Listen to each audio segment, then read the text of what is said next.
नमस्कार। आप सोच रहे होंगे कि मैं इस हालत में क्यों खड़ा हूं। क्या मुझे कोई सज़ा मिली है, या फिर मैं नहाने आया हूं, या फिर ये कोई टूरिज्म स्थल है, कोई ऐसा स्थान है जहां पर लोग घूमने आते हैं। तो ये तीनों बातें गलत हैं। दरअसल यह एक आम रास्ता है जहां से आम नागरिक निकलते हैं, और इस रास्ते में इतना पानी भर गया है कि इसकी हकीकत, इसकी गहराई मुझे इसमें उतर के दिखानी पड़ रही है। मैं चाहता तो पानी के बाहर से भी वीडियो बना सकता था, लेकिन पानी के अंदर बीचों बीच आकर इसलिए वीडियो बना रहा हूं ताकि इनके दर्द को समझ सकूं। ये जो गांव वाले मेरे साथ खड़े हैं, ये इस रास्ते से रोजाना तकरीबन 50 से 100 बार निकलते हैं। स्कूल जाना हो, सब्जी लेनी हो, राशन पानी लेना हो, अस्पताल जाना हो, हर एक काम के लिए इनको इसी रास्ते से निकलना पड़ता है। गांव के बारे में बता दूं तो यह जो गांव है बुंदेलखंड के झांसी जिले के बबीना ब्लॉक का बमेर और बाजने के बीच का गांव है। बाजने और बमेर के बीच का पुरवा है। यहां पर आबादी ऐसा नहीं है कि 2-4 लोग रहते हो तो सरकार इसको नहीं बना रही है। यहां पर तकरीबन कितनी आबादी? 5,000। 5,000 आबादी, 5,000 लोग यहाँ रहते हैं। यहाँ 5,000 लोग रहते हैं। यहाँ से 4-5 गाँव की रास्ता भी है। 4-5 गांव का ये रास्ता है। गांगोनी है, अमरपुर है, बदुआ है और बाजना है। अब गांगोनी अब आप लोग जिस तरीके से मैं अभी यहाँ पे खड़ा हूँ, ऐसे ही रोज निकलते हैं इसी रास्ते? हाँ, इसी रास्ते से 10 दिन से तो दिखाओ एक बार। 10 दिन से तो बच्चे स्कूल नहीं जा पा रहे हैं इससे। बच्चे कैसे स्कूल जाएंगे? बच्चे तो डूब जाएंगे भाई, क्योंकि ये तो इतना गहरा है कि मैं अगर वहाँ खड़ा था तो देखिए गहराई अगर मेरे हिसाब से यहाँ वहाँ तक तो यहाँ होगी। यहाँ तक है। आप समझिए यहाँ तक पानी है। जो बच्चे स्कूल जाते हैं, बच्चों को दिखाओ। ये बच्चे स्कूल नहीं जा पा रहे हैं क्योंकि ये पानी ऐसा भरा है इस रास्ते में, लेकिन किसी को कुछ नहीं पड़ी। मैं इसकी गहराई आपको दिखा रहा हूं, और सरकार का, प्रशासन का नाकामी, कामचोरी, या फिर यूं कहिए कि गरीबों के प्रति क्या रुचि रखते हैं काम करने की, वो रुचि मैं आपको दिखा रहा हूं। ये रास्ता बनना कोई बड़ी बात नहीं है। अगर यहाँ पे 2-4-5,000 आदमी रह रहा है तो यह रास्ता पहले ही बन जाना चाहिए था, लेकिन ये रास्ता अभी तक नहीं बना। क्यों नहीं बना उसकी वजह भी जानेंगे, और क्या क्या अभी तक इन लोगों ने किया इस रास्ते के लिए वो भी हम जानेंगे। थोड़ा आप लोग नजदीक आओ। आपने अपने गांव के प्रधान से इसके बारे में कहा? हाँ, मैंने प्रधान के बारे में कहा है तो प्रधान जी ने कहा है कि कुछ नहीं, अब इतना पैसा भी नहीं होता है। प्रधान के पास इतना पैसा नहीं है। तो आपने कभी स्थानीय जो आपके क्षेत्रीय नेता हैं, सांसद हैं, ब्लॉक प्रमुख हैं, विधायक हैं, कभी इनसे इसके बारे में बात की है? जब विधायक प्रथम बार बने थे, मैं इसी रास्ते से लगा गया था और 4 विधायक जी को ले गया। अभी तक विधायक जी यही आश्वासन देते रहे कि बन जाएगी, बन जाएगी, बन जाएगी। सोचिए कि अगर किसी नेता को, किसी राजनेता को, क्षेत्रीय नेता को ऐसे रास्तों से गुजरना पड़े तो क्या यह रास्ते ऐसे रहेंगे? आप समझिए, इंसान तो इंसान, जानवर भी है। कुत्ता दिखाओ। जानवर भी इस तरीके से रास्ते से निकलते हैं। वो लौट गया, डर गया क्योंकि मैंने उसको उंगली दिखा दी, अदरवाइज वो इसी रास्ते से निकलता होगा, इसी रास्ते से ये जानवर निकलते होंगे। अब क्षेत्रीय नेता, जो ये लोग बता रहे हैं कि प्रधान से बात की, तो प्रधान बोल रहा है हमारे पास इतना फंड नहीं है।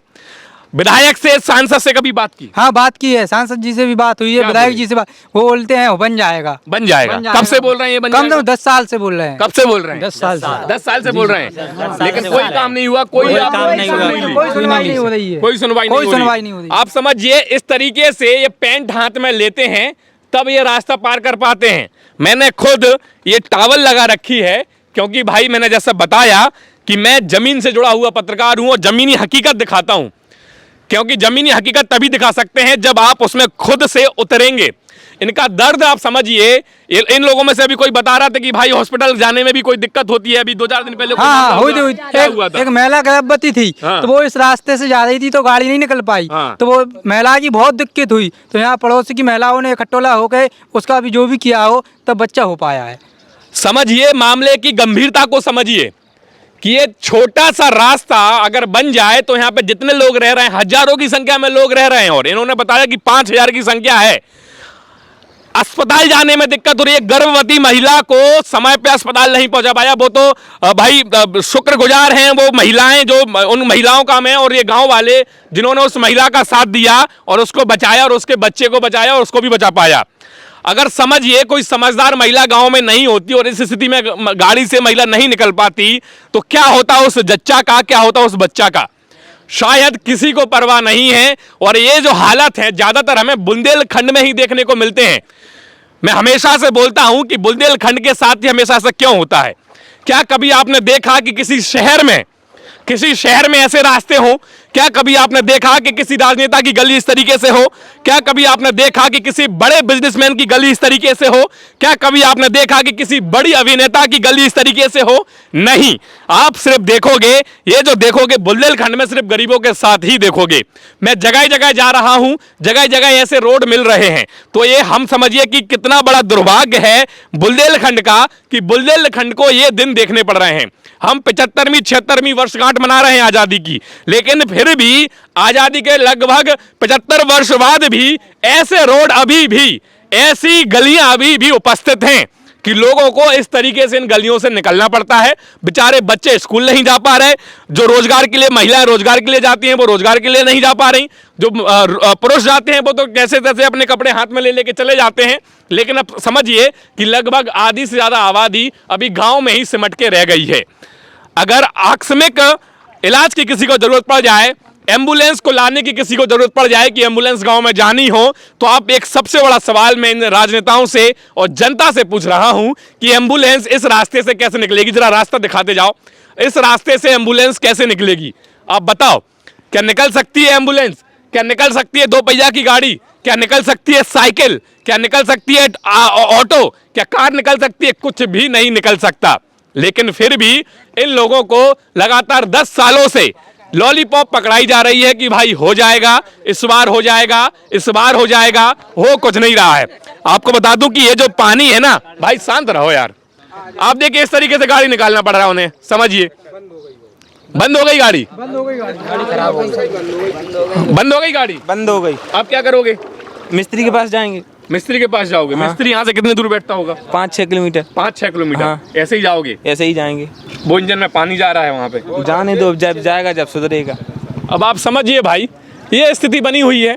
क्या करेगा आदमी, क्या करेगा बेचारे? यहाँ आ जाओ जरा यार, भीगने से मत डरो, यहाँ आ जाओ। 3-4 दिन हुए हैं। हाँ। यहाँ से हमारा मजरा है रोताताल, जो बाजना ग्राम पंचायत में आता है। हाँ। उससे उस मजरे से पूरे गांव से लगभग 20-25 छात्राएं राजकीय इंटर कॉलेज रक्षा में पढ़ती हैं। अभी यहाँ से जब निकलना हुआ तो वहाँ बहुत गहरा पानी है।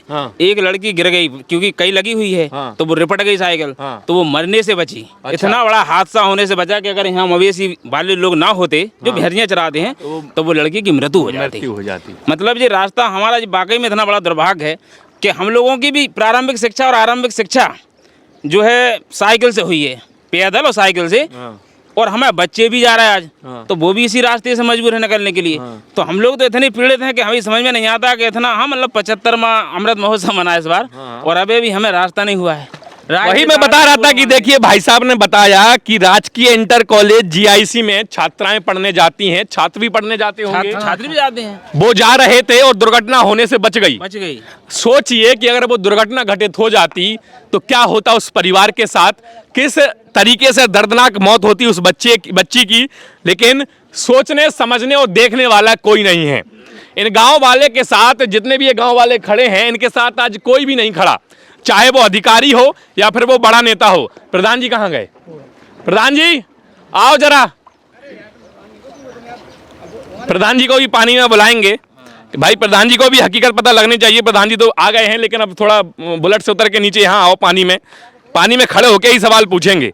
अब प्रधान जी आना चाहते हैं या नहीं आना चाहते, वो प्रधान जी की इच्छा है भाई। हम तो बुलाने का उन्हें आमंत्रण कर रहे हैं कि भाई आइए, हमारी इस स्थिति में शामिल होइए, क्योंकि आपके गांव वाले हैं। मैं तो आया हूं, इन लोगों ने फ़ोन करके बुलाया तो मैं आ गया भाई, लेकिन आपके तो गांव वाले हैं। आपको तो प्रधान जी कहाँ से निकलते हैं? प्रधान जी वो झांसी रहते हैं। झांसी रहते हैं? अच्छा, झांसी रहते हैं। हम यहाँ नहीं रहते, बमेर वाले बताएंगे। अच्छा, बमेर के हो? प्रधान जी झांसी रहते हैं। कहाँ प्रधान जी आओ जरा यार, आप तो झांसी रहते हो, लोगों को इतना परेशान कर रखा है। अंदर नहीं आ सकते, पैर में चोट लगी। चलो हम थोड़ी देर में बाहर आ रहे हैं। चलो प्रधान जी से बाहर निकल के ही बात करते हैं, क्योंकि भाई प्रधान जी तो बोल रहे हैं कि पैर में चोट लगी है। अब देख लो प्रधान जी, आपके लिए कहाँ कहाँ उतरना पड़ रहा है।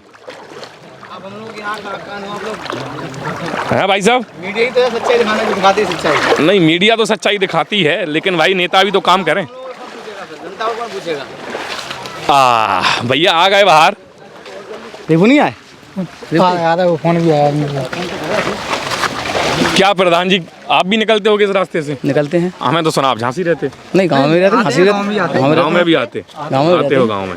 तो ये इस रास्ते की अभी आवाज़ नहीं उठाई कभी? नहीं उठाइए, क्या ना उठाइए लोगों से। तो क्या बोलते हैं नेता? हो जाएगा एक बार, यही लोग गए थे, आप लोग गए थे, किसके पास बजट कहा था? तो बोले इतना बजट नहीं है। कौन था? मैं बजट राय जी के पास। जिसने इनकी बात, हमारी बात नहीं। बजट नहीं है, लेकिन देखो आप गांव के प्रतिनिधि हो, प्रथम नागरिक माने जाते हो, गांव के प्रधान हो, तो आपकी ड्यूटी है कि इनके कंधे से कंधे मिला के खड़े रहो। नहीं वो फर्ज है हमारा। और ये रास्ता तो भाई बहुत पहले बन जाना चाहिए था। हाँ, दुर्भाग्य है हमारे बुंदेलखंड का और दुर्भाग्य है इस क्षेत्र का कि ऐसे रास्ते अभी हमें देखने पड़ रहे हैं।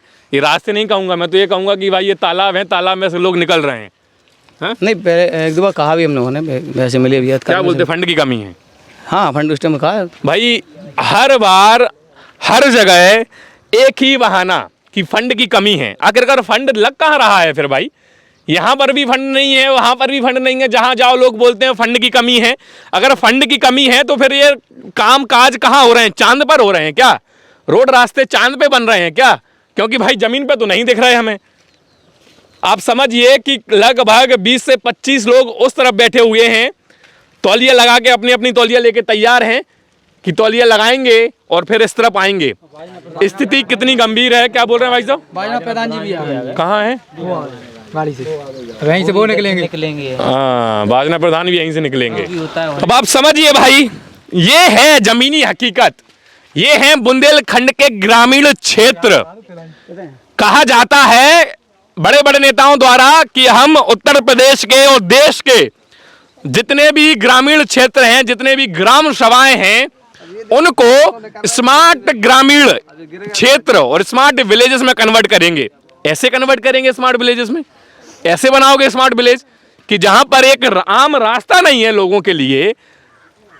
कैसे आप एक गांव को स्मार्ट विलेज बना दोगे? अगर नेता ईमानदार होते तो बन जाता, बन जाना चाहिए था कि नहीं? क्यों भाई साहब? बिल्कुल बन जाना चाहिए था कि नहीं? बिल्कुल साहब। कभी आपने, प्रधान जी एक बार बताओ, कभी आपने किसी नेता के घर के सामने ऐसा रास्ता देखा है? कभी भी? छोटा सा नेता हो चाहे भले, हम चलो एक आपके सभासद की बात कर लेते हैं, कभी नहीं देखा है कभी ऐसा रास्ता किसी नेता के घर के सामने ऐसा रास्ता हो? अरे एक छोटी सी वो छेद भी हो जाता है ना, तो उसको रातों रात भर दिया जाता है, रातों रात, क्योंकि यहाँ से गरीब आदमियों को निकलना है, ग्रामीण क्षेत्र के लोगों को निकलना है।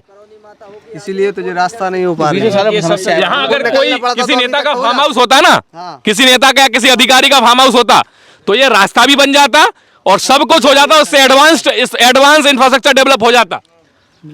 लेकिन बात यही है कि गरीब हैं भाई, गरीब लोग हैं, निकल जाएंगे नहाते तैरते हुए, क्या दिक्कत है? ये प्रधान जी आ रहे हैं, ये प्रधान जी आ रहे हैं। दो गांव लगते हैं यहाँ पर, बमेर और बाजना। तो अभी हम बमेर के प्रधान जी से बात कर रहे थे, अब बाजने के प्रधान जी सामने से नजर आ रहे हैं आते हुए। देखिए किस तरीके से पैंट ऊपर कर लिया और एक हाथ जेब है, जेब में है कि माल बाहर ना आ जाए, है, और दूसरा हाथ पैंट पर है और चले आ रहे हैं। प्रधान जी दिन में कितनी बार ऐसे निकलते हो? 10 बेरे निकलते हो? 10 बार कम से कम ऐसे ही भीगते हुए? बिल्कुल भीगते हुए सर। कोई नहीं सुनता? आप तो देख तो रहे 50 बेरे कर चुके वैद्य सबसे, कोई नहीं सुनता? कोई नहीं सुनता। नेताओं से बात कर ली, अधिकारियों से बात कर ली, सब विधायक से कर ली, सबसे कर ली वैद्य सबसे, सब जे पूरी जनता गई तो बैठी। आपके पास तो इतना फंड होगा नहीं कि ये रास्ता डलवा दो? पंचायत के पास कहाँ है? वैसे 40% कटौती हो गई, सब हो गई पंचायत के पास। पंचायत के पास उतना पैसा होगा नहीं। हाँ? तो ये देखिए, ये हकीकत है कि बुंदेलखंड का ग्रामीण क्षेत्र जो है ना, वो अभी काफ़ी पिछड़ा हुआ है। आप कितनी भी मेहनत कर लीजिए, कितने भी वादे कर लीजिए, कितनी भी योजनाएं ले आइए, लेकिन ज़मीनी हकीकत यह है, वो योजनाएं कहाँ चल रही हैं, वो पैसा कहाँ लग रहा है, वो फंड कहाँ जा रहा है, उसको भगवान ही जाने। क्योंकि भाई ज़मीनी हकीकत यह है कि लोगों को हाथ में पेंट लेकर चड्डी में बाहर आना पड़ रहा है। अगर ये लोग किसी कार्यक्रम में जाएं, इनके यहाँ कोई कार्यक्रम हो, शादी का कार्यक्रम हो, बच्ची के विवाह का कार्यक्रम हो, बच्चे के विवाह का कार्यक्रम हो, या कोई भी सुख दुख की कामकाज हो, कैसे करते होगे प्रधान जी? मुझे ऐसा ही कर पाते हैं कि मान लो इतने रह जाते, रह जाते। चलिए, मैंने अपना काम यहाँ पे बखूबी किया, जमीनी हकीकत अच्छे से आपको दिखाई। अब आपकी ड्यूटी है, आप इन लोगों की मदद कीजिए, वीडियो को ज़्यादा से ज़्यादा शेयर कीजिए। चलिए आज के इस वीडियो में इतना ही, मिलते हैं अगले वीडियो में, तब तक के लिए जय हिंद, जय भारत।